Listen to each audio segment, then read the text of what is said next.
G'day guys, feels a bit weird starting something off at the end of the year, but I'm kind of rebooting this news segment channel thing that I'm doing over on the YouTubes.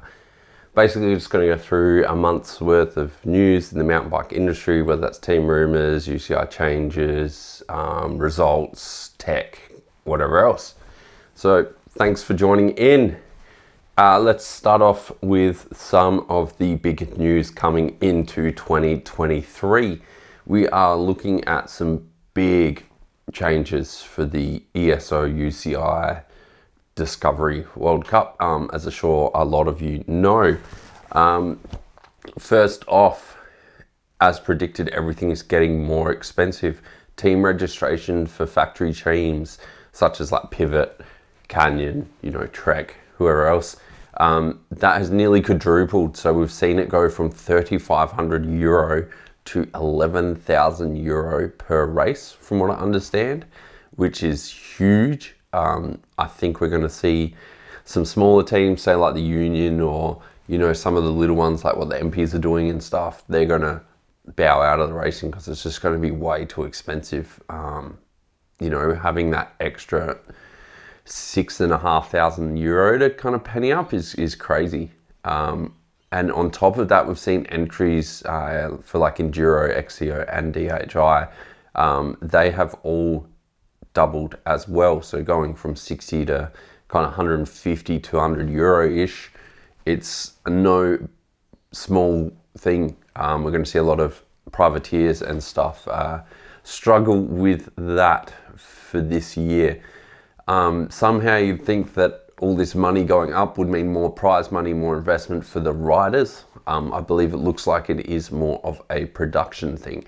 Some of the elite fields have seen a small bump in the prize money, but for example, like there's a big discrepancy in a lot of the winnings. If you win XCO or DH in elite, you're looking at 3,750 euro for the win. But when you're looking at XCC or XC Marathon, you're looking at 1,750 to 1,500 euro. So almost half of what you'd get in one of those bigger races.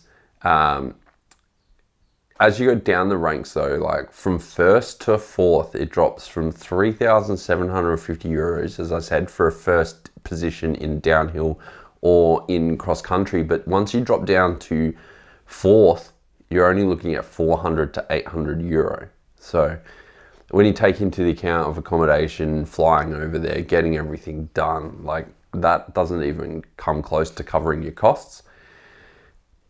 And yeah, imagine coming fourth in your elite level of sport and winning 400 euro. Might as well go race any local series and get around the same. Juniors are staying the same. If you win a junior World Cup, so if you're the top of the juniors in the world, you are lucky to get 200 whole euro. If you were fifth, so if a privateer junior goes over and gets fifth in the world and one of the toughest tracks in the world, they get a whole 65 euro in downhill. Huge. If the elite winners take on the series, take the overall, they're looking at close to 10k in the bank, while the junior race gets a whole lot of nothing. Enduro World Cup, which is now what the EWS is called, you're looking at 1k for winning one of those.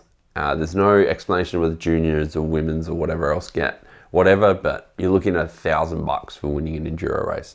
Multiple stages throughout a day, spending thousands and thousands of dollars to go and win a grand is pretty ridiculous. The big news though is coming from the new format, and what used to be a practice qualies race run type format, throw it all down for that race run, is now a qualies, a semi-finals and a finals. And this is where I need to reflect on the degree of maths and math science that I don't have. So the top 25 men juniors, the top 10 women juniors from the qualifying round will go through to the final or the semi-final. The top 60 elite men and the top 15 elite women will go through to the semi-final as well. That's from qualifying results. The top 30 men and top 10 elite women will go through to the finals. So we'll see a final of 30 elite men and a final of 10 elite women. And yeah, it's going to be a lot of racing in one day. I reached out to a good friend of mine that is a mechanic and said, what happens if they break their bike in the semi-final? His answer was, throw the bike in the bin and grab a beer. So that's the point we're at with this one. Winning the qualies will now get you 50 points instead of the previous 250 points. Winning the semi-finals for the men will give them 200, while women will get 150 points. And then a finals win will net 250 for elite men and 200 for the elite women. So basically, you want to be super consistent throughout that weekend. You want that 50, you want that 200, and then you want that 250, a total of 500 points for the elite men. And you're looking at 400 for the elite women. You want to get as many points as you want over 2 days of huge racing. Juniors will now be run on the Saturday, and I don't know how practice and qualies is going to run because it's a minefield.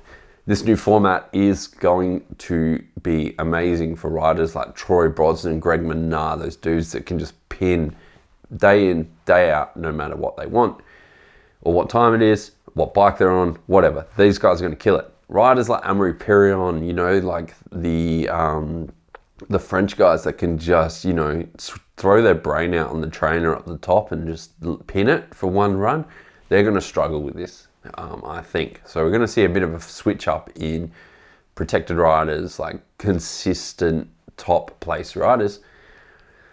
The Discovery Channel now wants to show full runs for all the finals. They want to show, the Discovery now want to show full runs of the finals, juniors and women's racing. Once you add into the highlights, the storytelling, everything, like these races, some of them are going to have enduro, XC and downhill on the same weekend. So we're going to have probably around 12 hours of racing to watch each weekend, which is quite good for some things, but it's going to be tough to actually get coverage, and I wouldn't be surprised if we see some spectator burnout. In saying that though, we're going to get a lot more people watching this year. Hopefully the athletes get some of the extra coverage and the extra money back.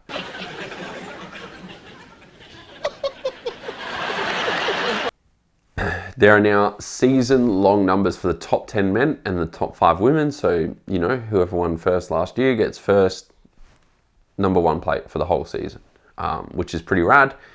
Don't really care though. Like, it means nothing. No one actually looks at the number board. We look at the bike, we look at the kit, we know who it is. New rule as well, like those protected riders will actually just have to bake the beam for qualies. So people that are in the top 20 men's or the top 10 women's are guaranteed a race. As long as they race through the start qualies, they just need to break that beam. For the first race of the season, we are looking at those results from last year, and then as the season progresses, those protected riders are going to change. There are no protected riders in juniors, and pretty much everything there stays the same. But that was for the semi-finals, sorry. For the finals, you need to be in the top 5 men elite, top elite women, or top 3 elite juniors, and you will be protected for the finals for the rest of the year. Fun fact though, if you announce that you're retiring, Greg Menard, before the 31st of December, of the previous year, so if someone has said in 2022 to the UCI they are retiring next year, all protection is removed. So that's an interesting one. I figured that if they're retiring and they've dedicated their life to the sport, then they should be able to finish it out with everyone else. Interesting one as well with the kit. We all know skin suits have been banned for a while. Anything that's like super tight, super aero, anything that kind of makes the sport look a bit numpty-ish has been removed. Lycra is now allowed in racing. What's this mean though? Well, if you looked at Loic Bruni, Danny Hart, or anyone else, you would notice that you can see their nipples from 3 miles away. You know that whether the day is cold or whether the day is warm. I don't want to say how I know that, but you know, their pants are pretty damn tight. All this clothing has had Lycra in it. There is no way that you can manufacture this clothing to be as tight and as form-fitting without some form of elasticine or Lycra, as it's commonly known. And it's just been getting tighter and tighter. But we've got some new rules that remove the word Lycra out of them to kind of, I guess, it doesn't open the floodgates, it's actually closing them quieter. Jerseys now have to be long sleeved, or sleeves that extend down to the wrist is the way they've put them. Jerseys should be either BMX or mountain bike rated. Don't know how you test that. Jerseys designed for specific road cycling. So skin suits, one-piece suits, anything that is not 2 pieces is now disqualified. So essentially they're getting rid of skin suits without having to get rid of skin suits. The jersey actually has to be close fitting around the waist and must be tucked into the pants before the start, not to cause any interference. Not a big deal. Honestly, everyone does it anyway. Looks sick, whatever. Long pants or shorts combined with suitable knee pads and shin protection, as per the same thing. Got to be manufactured for mountain biking, got to be manufactured for BMX. They've got to they should cover the entire length of both legs until or just above the shoes or ankles, which is interesting. So shorts and just knee pads seem to be a no-no. The pants and whatever should just be a one-piece construction, tear resistant, all the same shit. But yeah, they want you to cover your knee all the way down to your ankle, which is quite interesting because, man, some of those pants, like, even if you have good quality pants, like, you want to be just running knee guards. The shin guards are a bit overdone. Bit more sense in that one, I think. Interesting they haven't done a blanket rule on backboards or gloves.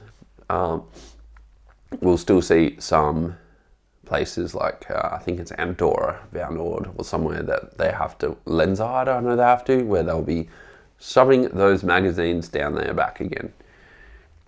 All right, let's move on to the rumour mill. That's enough of the UCI changes. First up, let's talk about the big dogs. The name on everyone's lips is Jack Moyer, and he has just been confirmed to be leaving Canyon. Who knew? Fucking everyone knew. It is confirmed that he's been leaving Canyon. It's the biggest news since Troy had left Specialized. There is a very, very strong rumour that he will be leaving to go to YT. Now, deep down in the rumour mill between a few people that I've spoken to, it seems like YT are throwing around cash like an 18-year-old at his first time at the strip club. They are just doling that out. They are trying to get everyone on board. And it seems that Casper Woolley from Yeti will be leaving and joining them. But that is an unconfirmed rumour to YT. But yeah, I think YT is going to have a huge year with a lot of races, and it's cool to see that there's a few Australian races. We've got the young junior Cal Foal, and we've got the almighty Shana Hearn, and apparently they will be racing a lot of World Cups this year as well, which is sick. Jesse Melamed, the man, the myth, the legend, the guy that is the best troll on the internet for 2022, has finally been confirmed to be leaving Rocky Mountain. Rumour is that he'll be filling a huge hole left at Canyon, jumping in Jack Moore's shoes and absolutely ripping. Although, if you have been following on Instagram and you've been watching him make his coffees, you'd know that he's been kind of messing around, wearing a different brand t-shirt every time, seeing that reflection, and yeah, it's super, super funny to watch him playing the Vital Rumours. But yeah, still no actual confirmation, but Canyon looks very strong for Melamed. The Zwar brothers, the legends, the guys that left the country to go and race the world, taking on the world by themselves, have been rumoured to be leaving the union. In fact, they just confirmed yesterday that they are leaving the union. Big rumour that Ollie will be joining FMD to replace Chaos, as Chaos has decided to bow out of racing to go and throw down on some of the steeziest jumps, go and throw down some of the best edits. He's leaving to go and chase his dreams doing that stuff, which is rad. So yeah, Ollie's rumored to be going there. As far as Benzwa goes, no idea. Maybe Giant. Could be a few places he could go. Speaking of Giant, we have seen the Maya Smith Bros leave Propane. This was confirmed before the team had actually shut down. There is a very, very strong chance that they will be going to Giant to race some of their new prototypes. There's been teasers of the Rain and the Glory over the last year. So I think Giant are going to come out swinging. I wouldn't be surprised that since Blinky has just confirmed he's off Norco, I wouldn't be surprised if a man of his stature, skill and experience ends up on Giant to go and do some bike development. He was instrumental in the Norco HSP, their new downhill bikes, everything to do with the shore. He is pinned and he knows how to ride a bike and he knows what a bike does. So he's a huge asset to anyone developing bikes at the moment. Next, Vera Widman and everyone except for Matt Walker, I think, have left Madison Saracen. I've heard and read some big rumours that team is very, very, very hard to be a part of. I can imagine it'd be like being on a team with me. They are very emotional and yeah, it'll be interesting to see what goes on there. It's proving that you don't just need the best bike to have the best team. So we'll see where Jordan Williams ends up. Hopefully next year we get to see him and Jackson battling on equally quality bikes. But man, I'm sure Jordan Williams's fax machine has been blown up with all the offers he's getting after last year. Talking about battles, we have two old dogs coming back in 2023 to absolutely tear at a new one. In fact, we might even have three, depending on what G Atherton does. It appears that Sam Hill, if you did some quick math and looked at his Instagram, you would know that he said he can't wait for racing in about 225 days. From that date of that post was the first Downhill World Cup. This is a very, very big hint that we might see the OG GOAT, the flat pedal monster, come out and race downhill for 2023. Now he's going to be battling up against one of his arch nemesis, one of his old combatants, Greg Menard. And after 25, just let that sink in, 25 years of racing, it is very strongly rumoured that Greg Menard might be retiring this year. I mean, after a broken neck last year, he's still smashing it on a bike, but he's not able to recover as quickly as possible, is my guess. He's been doing it for 25 years. He's got other shit to do. Man, he wants to go drive his expensive cars in the Alps. Go get it, dog. Josh Carson. What a man. If you were at Nationals the start of this year, you would have seen his absolutely perfect on-point commentary skills. He is one of the biggest, best, most stoked dudes I've ever seen on the mic.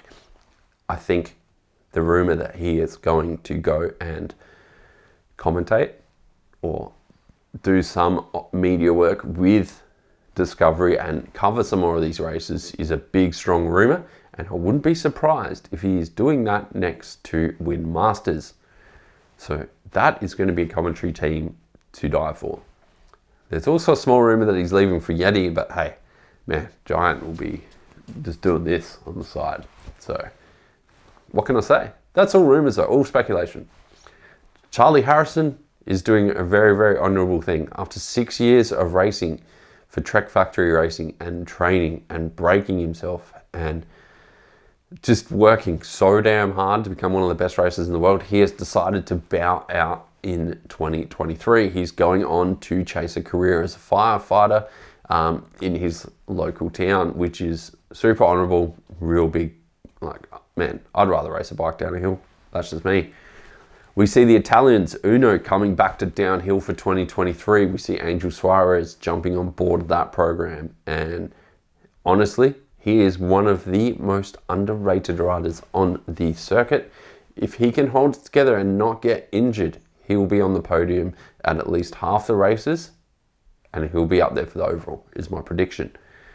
Martin Whiteley spotted his talent a long time ago, and honestly, I've never seen Martin Whiteley be wrong, which is quite interesting. And speaking of Martin, just took on the Polygon Enduro team, so we'll see what goes on there. Super exciting stuff. All right, now let's talk about some new tech that we expect to see in 2023. If you have been scouring the internet, you would have seen some fresh SRAM brakes that sit a lot closer and more parallel to the bars, believed to be a little bit more powerful, a little bit different inside, but the main thing they're kind of going for is to be more aesthetically pleasing, especially with this new trend of internal cable routing.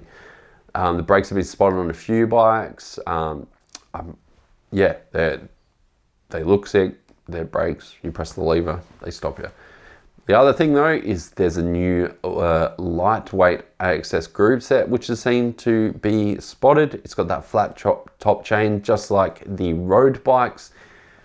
The new direct mount system looks super stiff and super precise, so yeah, keen to see what that is. Unfortunately, I haven't had a full chance to look at any of this stuff. We'll see it. I know that it is coming, but who knows when. Intends having another prototype out. Cool. Hopefully it joins the 21st century. Even the 20th century would be nice. So we'll see how that goes. Trinity, man, Mick Williams, engineered to slide, and Chase Warner, they have been smashing out prototypes. And if you've seen the latest prototype, it looks very, very close to being in production. I have absolutely no idea. I'm pulling this out of my ass. But I think in 2023, we're going to see that bike on the market and absolutely blowing people's minds, is my fresh hot tip. As per tradition, and since they were released, Fox X2s have been blowing up and exploding. They're not the most reliable shock at the moment, but I have it from very good terms that there are new parts and new bits coming out for that shock to make it more reliable, stop that damper from splitting, stop the O-rings from blowing out. So hopefully for 2023, all you X2 owners will have a nice, safe, reliable shock. There's also a rumor of new shocks coming from SRAM as well. Anyway, there is a bunch of new tech hopefully getting released in the next kind of 2 or 3 months. There's a lot I can't talk about. There's a lot I know that I'm not allowed to say. But yeah, it's going to be an exciting 2 or 3 months is what I'm going to say there. Anyway, we've wrapped it up. Thanks so much everyone for a huge 2022. It's been amazing. Thanks to all my listeners, to all my viewers, to everyone that reaches out to me and helps me out. 2023 is going to be a big one. As I come into it, I am currently jobless. I'm just getting over COVID and had some wisdom tooth pulled out. So yeah, it's been a week. Anyway, 2023, we're starting at the bottom and we're coming out swinging. So there's going to be some big episodes. Can't wait to share it all with you, and I can't wait to go along for the journey. So thank you.